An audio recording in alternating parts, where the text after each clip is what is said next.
Hello and a warm welcome to Federal's special program, Capital Beat. I'm going to begin with a question today. Can there be an opposition unity for 2024 polls, or is it just a mirage? Given the fact that there seems to be an effort from the side of the central government to unleash the enforcement agencies against the opposition leaders. What about the powerful regional leaders? Do they really stand a chance to fight against BJP, or will they also be annihilated?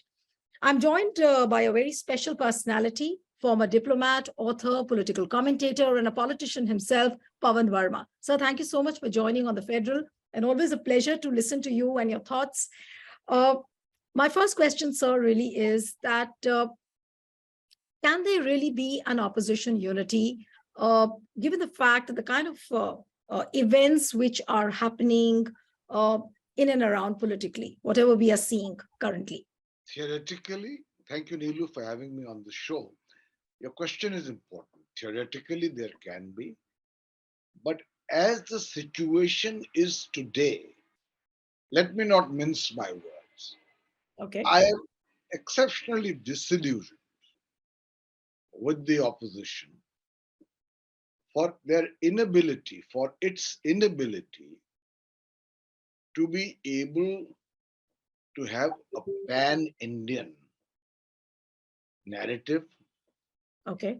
a pan Indian strategy, and an ability to come together in a manner where individual opposition parties reinforce each other against, if that is their main opponent, the BJP, which is really an exceptionally organized electoral machine. The opposition is stuck in its own silos. If you see, Mamta Banerjee has said that she will fight the elections on her own. Arvind Kejriwal has said he is the national alternative. He will fight on his own. KCR in Telangana has announced his own national party. We also have the Congress, which seems to think that the best strategy for it is to help the BJP to win by dividing the votes of the opposition. So, for instance, if in Telangana, which is coming up now, the party which is the principal opposition to the BJP is the TRS. The Congress is fighting the TRS. In the last election, the principal opposition to the BJP was in West Bengal, the TMC. Hmm. The Congress was fighting the TMC. In Uttar Pradesh, if Akhilesh Yadav was the primary opponent to the BJP, the Congress was fighting Akhilesh Yadav. If, for instance, in Delhi, AAP is the principal party opposed to the BJP, Congress is fighting the AAP. So, net, a situation comes where each opposition party, in its own way, except in its own fiefdom, where Hmm. it can hope to win, is essentially through its own divisiveness, allies of the BJP. No, That's but the truth of the situation. right. There But is Mr. no Verma, would you solely blame Congress for this, or you would also blame the regional parties? Because it's very easy to say that that Congress is trying to supplement BJP's narrative by not cooperating with the regional parties or the other opposition parties. But would they also not be blamed for it? Because somewhere down the line, we see there is a reservation on the part of the Congress as well as the regional parties. And why I'm saying this is because a few days back, I had interviewed Kavita Rao, KCR's daughter, and she says that, the Congress has to come down from its high horse. And why can't the regional parties also have their own aspirations? So, how does one really look at this situation? No, regional parties have to have a mentoring fulcrum. Now, the Congress could play that role because it is the only other party apart from the BJP, which is in a sense a pan Indian party. Hmm. But if the Congress is pursuing a primacy, then strong regional parties have the right to ask that when we were fighting the BJP, you were opposing us and dividing the opposition vote. So there is soul searching to be done on all sides. Even regional parties often, I don't know if you can call AAP a regional party. I think it has now become a national party. Yeah. If AAP believes that it can, on its own, without the need of tactical strategic alliances, defeat the BJP or make a significant dent on the national stage, it's a pipe dream. It's a pipe dream because for elections, you need the following. And the BJP has it, whether you agree with them or not. You Absolutely. need a clear leader. You need a well projected narrative. You need coordination and you need grassroots structures which permeate down. So, therefore, if you are not concentrating on any of these and either unilaterally announcing your own central role in a national aspiration of which other parties may join or Hmm. could join, Hmm. I think somewhere the opposition has not understood that by this kind of politics, they only help the BJP. And that is the tragedy of the situation. But Mr. Verma, when you speak to the opposition leaders, they make those kind of statements that you give us CBI or ED for 2 days and we will show how to win elections. You give us CBI or ED and we'll try and win the elections. So that kind Now, of a all narrative that, really I, shows, there are yes, two things, Neelu. First of all, I have no doubt that some of these agencies, and statistics will bear me out, have been used predominantly against opposition leaders. right, No doubt on that score, as instruments of pressure. right. Uh, Chhattisgarh elections or a plenary congress is happening, you have raids. In Tamil Nadu, at the time of the elections, 4 days before the election, you have raids. Opposition leaders are being targeted. Let's be clear on that. But is that the only reason why the opposition is losing? Please think. I mean, except for the CPIM, the entire opposition almost today is based on an undemocratic principle of dynasty. Uh, and ultimately, that is unsustainable. So that's almost like replaying the BJP script. The other regional leaders in their own bastions are trying to replay the BJP script. No, I don't think the BJP is a dynastic party. You may have today, because of the dominant role of one particular leader, a similar lack of internal democracy or the freedom of dissent or the right to discussion and debate. That's another matter. But look at the state of the opposition party. If Mr. Rahul Gandhi speaks, as he did recently abroad, the three words he stressed most at his Cambridge speech were conversation, negotiation, and democracy. But I mean, look at the state of the Congress itself.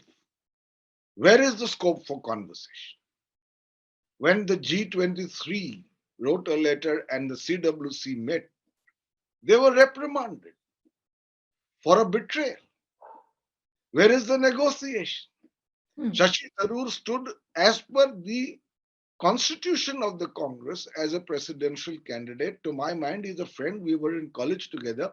To my mind, in a sense, he has been ostracized for that impunity of standing against an unofficially chosen candidate by the so called High Command.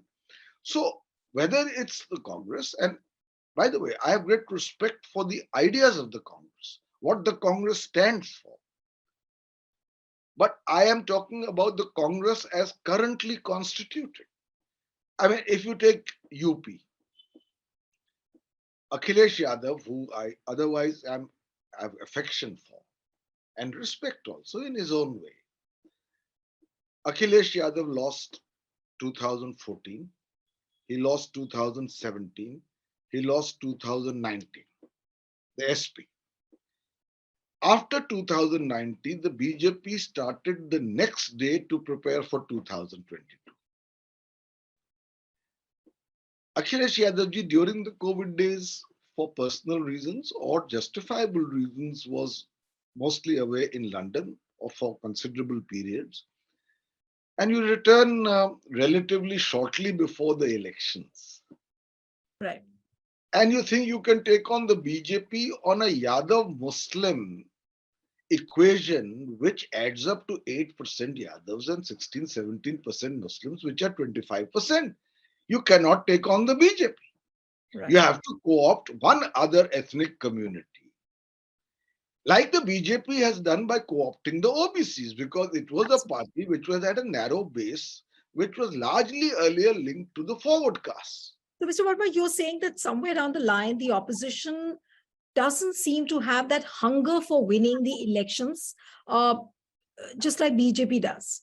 Though the hunger is there, the planning to be able to fulfill that hunger is not there. And if it is there, it is restricted to their own state, where surprisingly, their efficacy is being undermined by another opposition party. Hmm. So, I mean, if today, when I say, and I've worked with the opposition for 9 years, Right.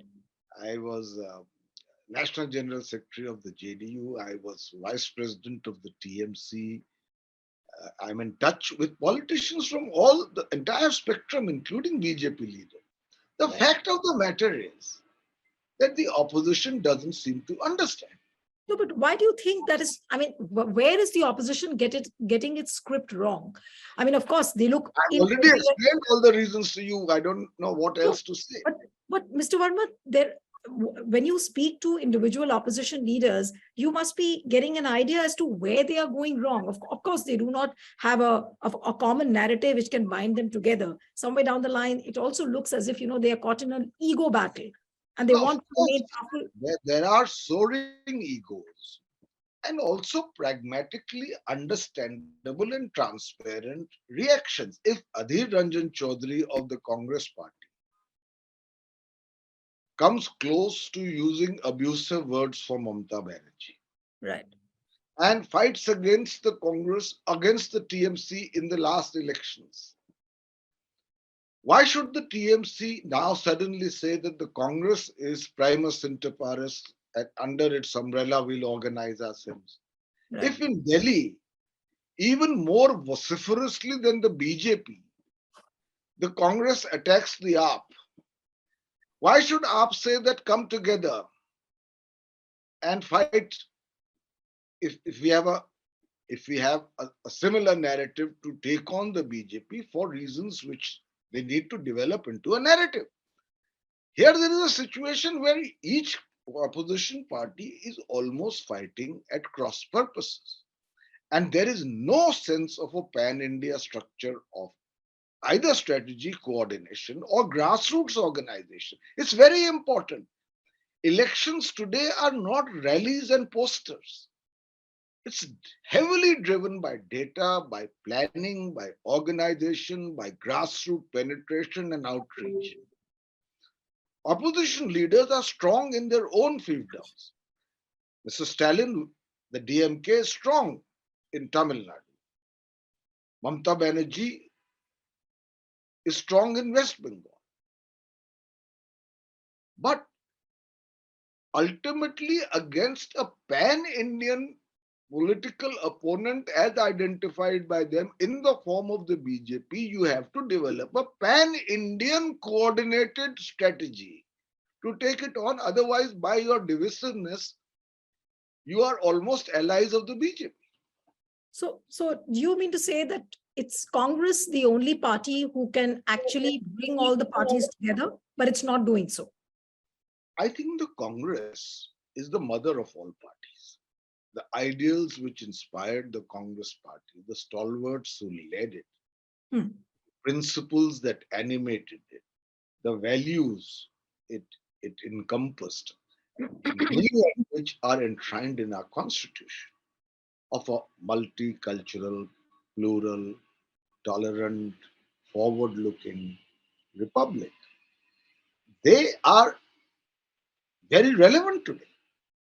But the Congress, as of today, is not in a position to accept its role in furthering these objectives by a constructive engagement with the opposition without seeking primacy. So, therefore, uh, that becomes clear when you fight another opposition party in the same state when the common opponent is the BJP. I mean, I don't have to illustrate this any further.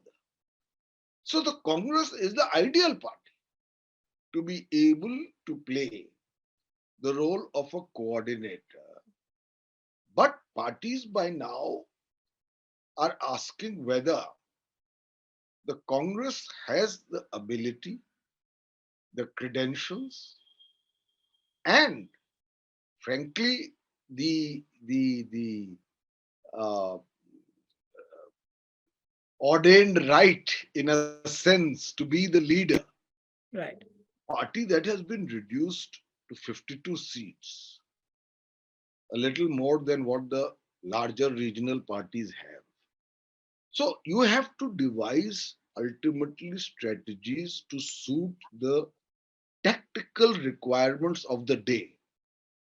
The Congress can ultimately aim to be once again a pan Indian party relevant in every state as it used to be some decades ago.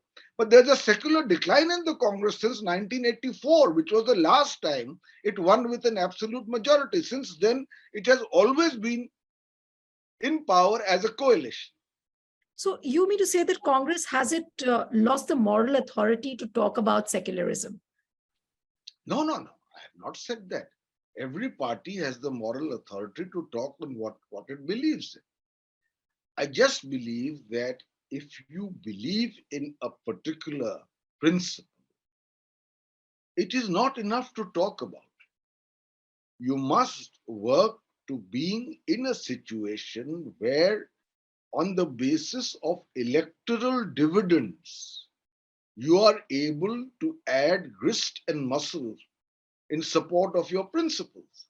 Hmm. If you're unable to do that, then I'm afraid it ultimately doesn't work. I mean, the opposition has a role in a democracy, and I think they should talk about what they believe in.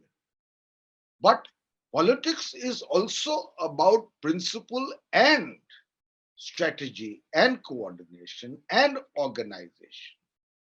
And there are phases where you tactically change from your earlier perspective of being the only pan Indian party to one which accepts that in the current circumstances you have to play a role where you work in tandem and harmony with the opposition to maximize the footprint of the opposition Right. rather than assert what was your hegemonic position in the past.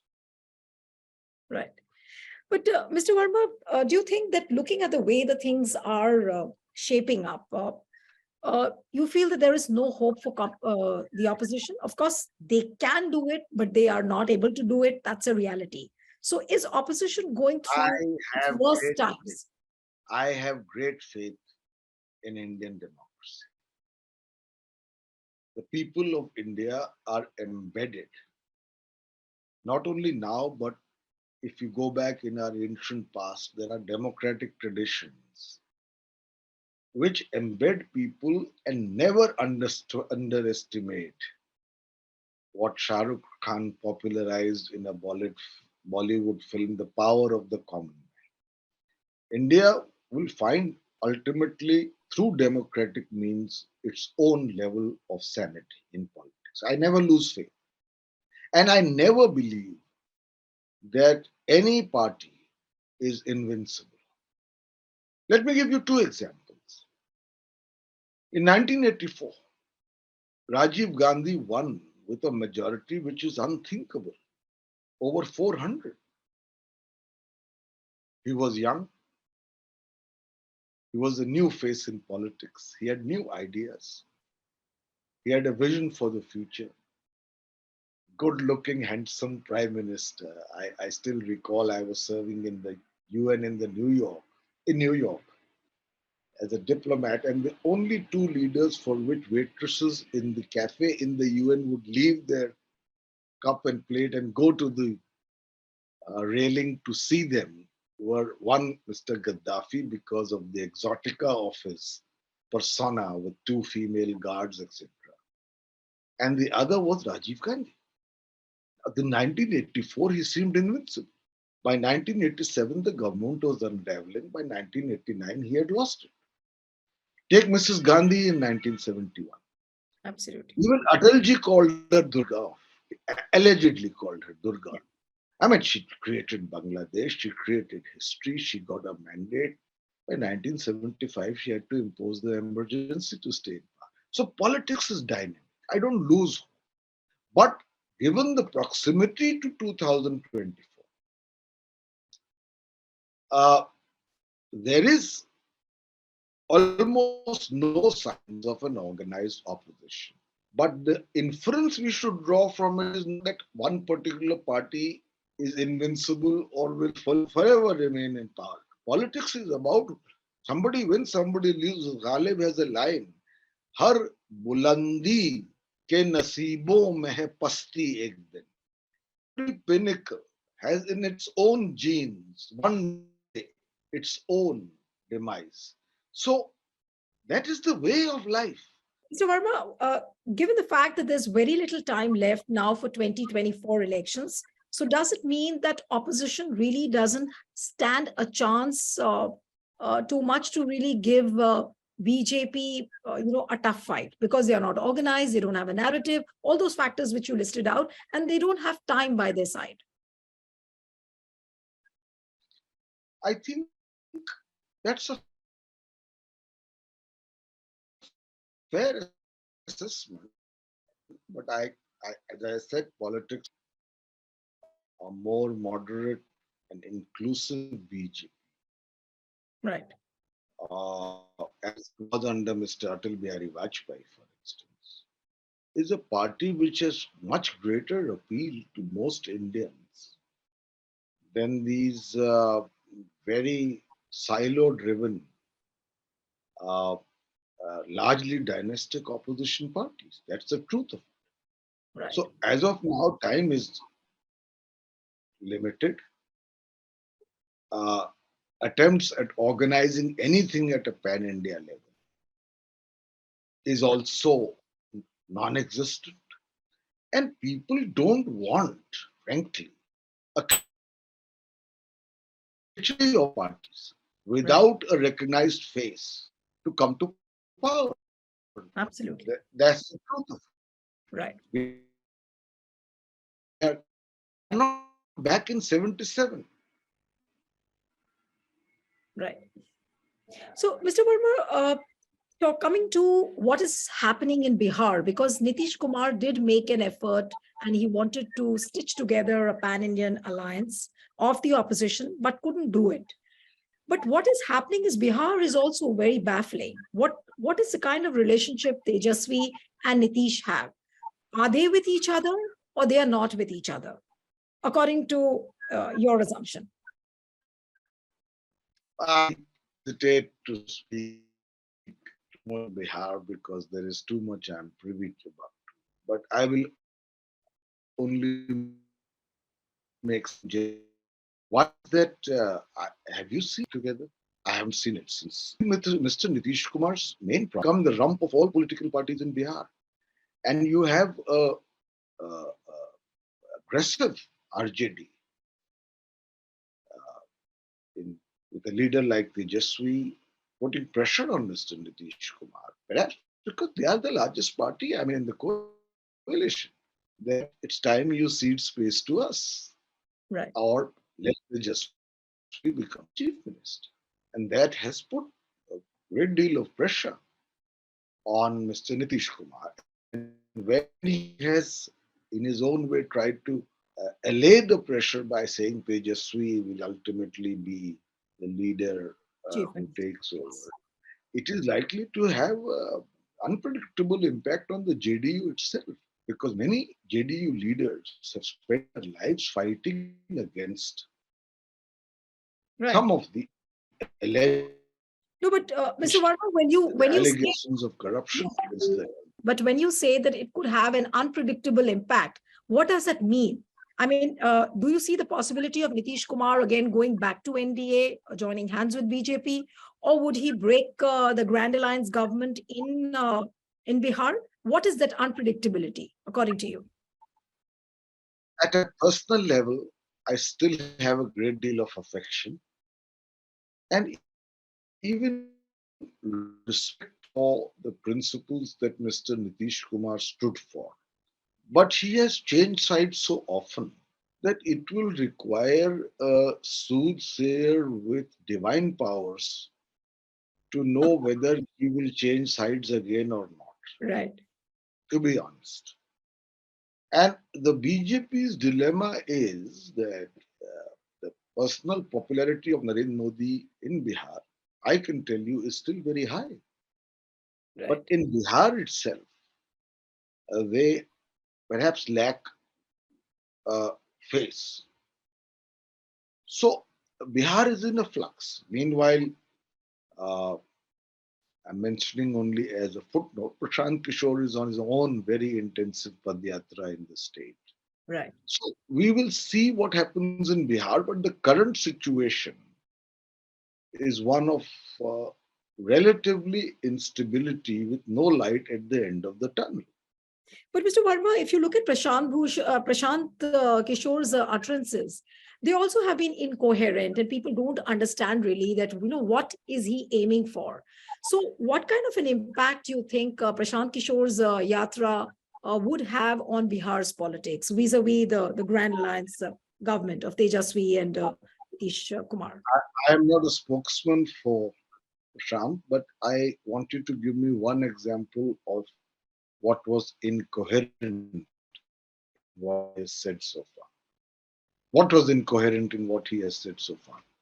I want you to give an example.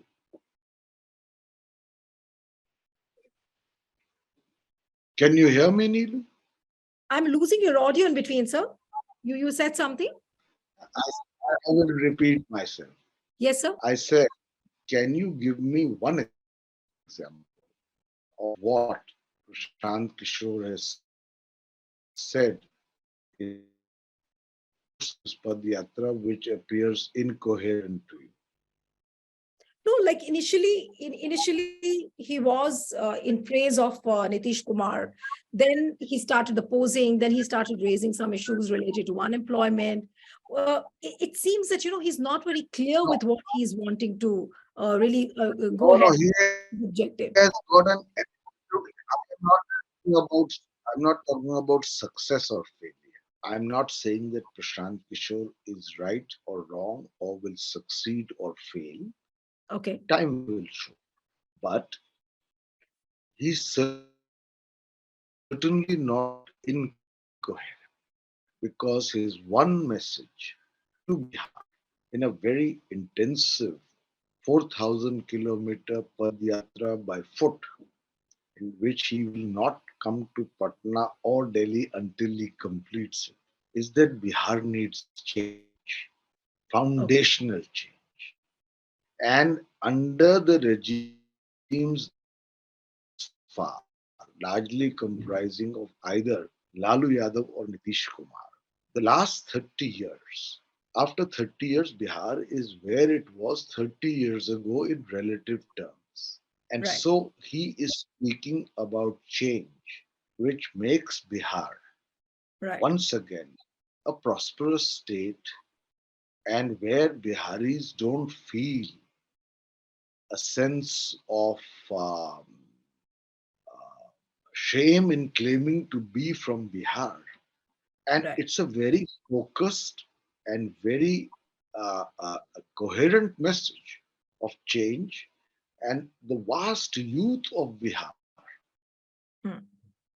whose futures are uncertain or who have to leave Bihar to work in sometimes very unpalatable conditions Right.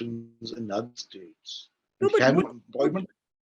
but Mr. Verma, would the 4,000-kilometer yatra be enough for Prashant Kishore to hold out that mirror of victory, as what BJP promises or as what Arvind Kejriwal promises in Delhi?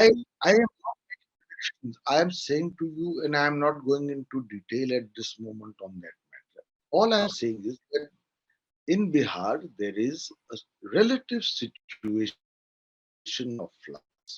The Okay. Mahagathbandhan believes that it will win overwhelmingly. There are others who believe that the Mahagathbandhan, in spite of the so called caste arithmetic, will not do as well as it believes, and the BJP still has a certain popularity. Right. And there are still others who believe Right. that it is time for a change, and we will see what happens. Right. Another instance I would want to speak to you about is that the day MK Stalin celebrated his birthday, we saw a fake video of some Biharis being beaten up by the Tamil Nadu police. And that became a huge issue where people said that, it was BJP's creation, and BJP tried to draw a wedge between Nitish Kumar and the Stalin government. How would you really see this instance of the social media fake videos, and how they've become such a big political issue between the two states, which politically are supposed to be very close allies? I think Mr. Stalin spoke to Mr. Nitish Kumar and Yes. said that what is being projected is not the truth. But the fundamental reason why such stories gather momentum is that so many of the young in Bihar have to leave the state for getting employment. And Right. because of their compulsions, they are often, I'm not saying always, often treated uh, less than required parity.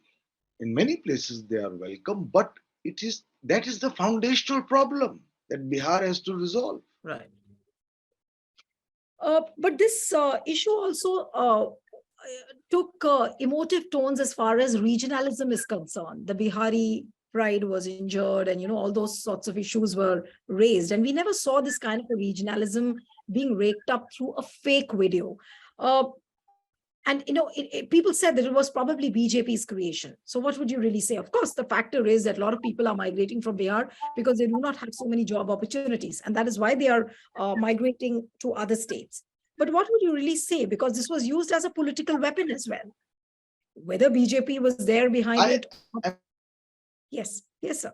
am not I'm not in a position to say except that I have heard the official statement of Mr. Stalin, and I have Oh, heard about his assurance to Mr. Nitish Kumar. And I can't go beyond that because I don't have the evidence or the facts. okay. One or two quick questions, sir, before I wind up the interview. Your your interview has been more than twice the time you had told me, but it's always a pleasure Sir, to talk to you. yeah, yeah. So it was really nice to hear you, and that's why I'm getting tempted to ask you two, three more questions. And but I'll quickly wind up. But my question is that, sir, there are so many issues which are going against BJP. Whether it is the price rise, whether it is unemployment, whether it is this Adani Hindenburg big revelations which have come out. But despite all these issues, BJP seems to be invincible. Uh, Now, is BJP on the back foot really? Or is the opposition really on the back foot? And how will the truth come out? Is there any way? There are legitimate grievances against the ruling party as there would be in any democracy. Unemployment is one. Inequality is another. So at one level, for a very limited segment, India is shining. At another level, post COVID and post demonetization, uh, it is conditions are much worse, perhaps. Uh, there is price rise and inflation. Uh, so there are legitimate grievances, Right. including sometimes social divisiveness caused by religion.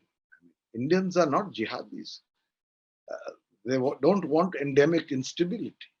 Right. They want, for their own future and the future of their children, an atmosphere of law and order and peace and harmony. So there are legitimate grievances. My question to you is, has the opposition built a pan-Indian narrative on the issues that matter, or is their narrative only in criticizing Mr. Narendra Modi?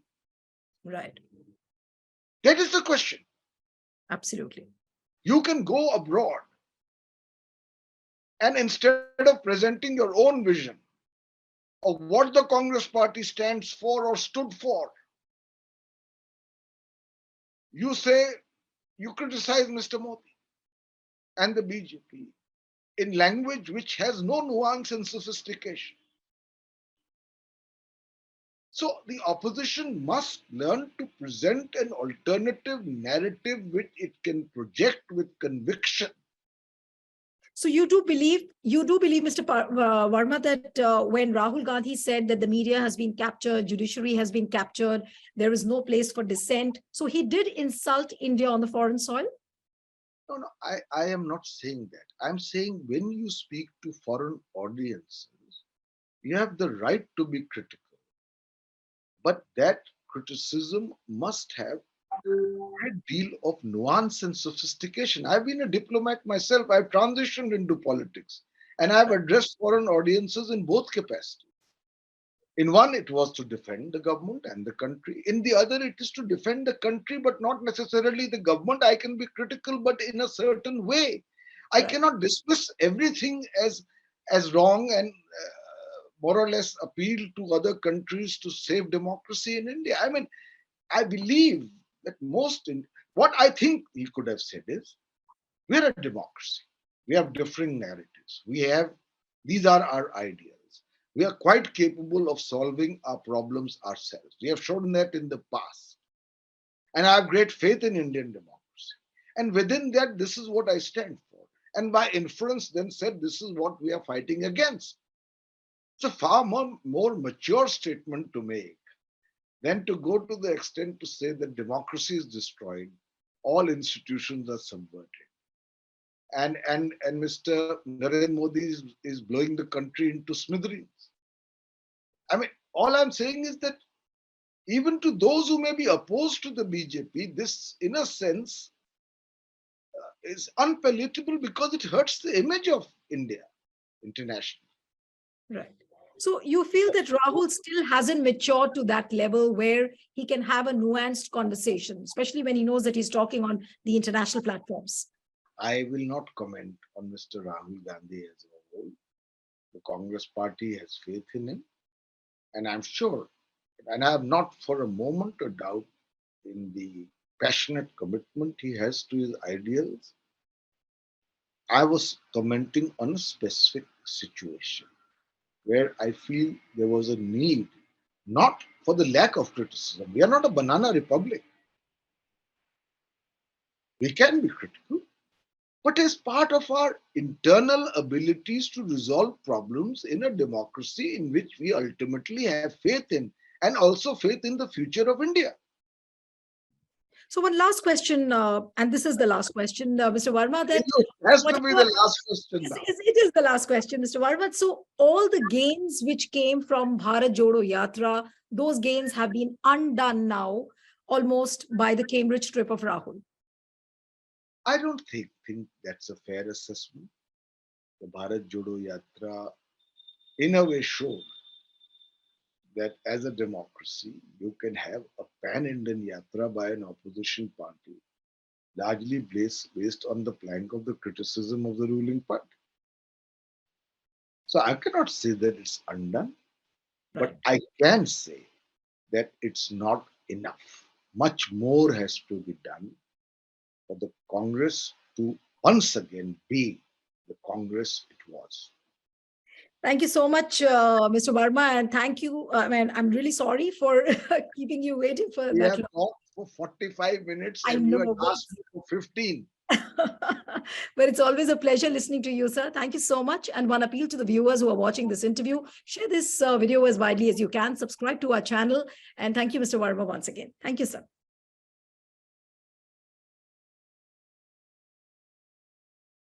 Subscribe to the Federal's YouTube page for more news and updates.